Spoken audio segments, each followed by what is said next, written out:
지난해 지방자치법 개정으로 기초의회에서도 교섭단체를 만들 수 있게 됐습니다. 각 정당의 원내대표를 기초의회에서도 선출할 수 있게 된 건데요. 그런데 의원 수가 10여 명에 불과한 기초의회에 교섭단체가 꼭 필요한 건지를 두고 의견이 분분합니다. 양진호 기자입니다. 지난해 개정된 지방자치법에 따라 이제 기초의회에서도 교섭단체를 둘 수 있습니다. 예산 편성 등 운영 방식도 기초의회가 직접 조례로 결정합니다. 이에 따라 서울 25개 기초의회 중 교섭단체를 구성한 곳은 모두 19곳. 가장 최근에는 강북구의회가 관련 조례안을 통과시키며 교섭단체 구성을 완료했습니다. 교섭단체는 300명의 의원으로 구성된 국회에서 처음 운영됐습니다. 특정 안건에 대한 각 정당의 입장을 내부에서 먼저 정리하고 상대 정당과 효율적으로 소통하기 위해서입니다. 일단 교섭단체는 의회 운영의 방향과 또 정당 정책의 추진, 또 소속 의원들의 의견을 수렴하고 조정하는 역할을 합니다. 그렇게 되면 교섭단체 간에 또 사전 협의나 조정 등이 필요한데요. 그래서 교섭단체 대표라고 하면 양당의 의원들을 대표해서. 하지만 의문을 제기하는 목소리도 있습니다.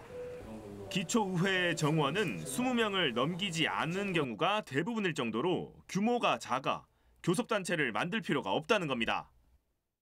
의회의 효율적 운영이라는 것은 말 그대로 좀 허울 좋은 명분이 아닌가 싶고, 실제로 거대 양당이나 의원들이 관심이 있는 것은 각 당의 대표 의원이라는 어떤 감투, 자리 나눠먹기가 필요한 부분, 그리고 두 번째로는 대표 의원과 교섭단체에 대한 재정적 지원을 추가로 더 확보하겠다. 비판 지점은 또 있습니다. 강북구 의회 의원 정수는 14명. 각 정당이 교섭단체를 구성해 원내대표를 두면서 의장과 부의장, 상임위원장 등 14명 중 절반인 7명이 감투를 쓰게 됐습니다. 이미 의원 정수의 절반 가까운 분들이 이렇게 업무 추진이라는 명목으로 의정활동에 비용을 지원받고 있는데, 지금 교섭단체 대표원을 양당이 선임했는데 이 5분과는 겹치지 않거든요.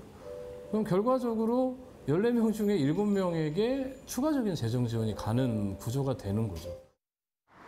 불필요성과 예산 낭비 등 여러 지점에 대한 비판 목소리에 아직 교섭단체를 만들지 않은 기초의회에선 보다 신중하게 접근하고 있습니다. 정당 간 소통 창구로서 분명한 역할을 할 수 있지만 그 기능을 분명히 하고 예산 낭비에 대한 우려도 해소할 수 있어야 한다는 겁니다.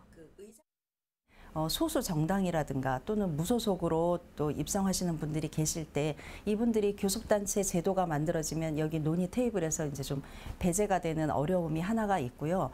또 하나는 어쨌든 새로운 조직을 만드는 거기 때문에 거기에 따르는 여러 가지 예산이라든가 이런 것들이 수반이 돼야지 되는 부분이 있어서 이거는 가볍게 정해질 문제는 아니고. 지방자치 실현의 가장 앞에 서 있는 기초의회. 기초의회의 교섭단체가 감투 늘리기, 예산 낭비의 창구가 되지 않으려면 보다 신중한 접근과 많은 논의가 필요해 보입니다. BTV 뉴스 양진호입니다.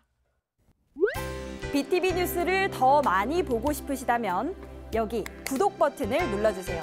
추천 영상도 누르면 바로 재생됩니다.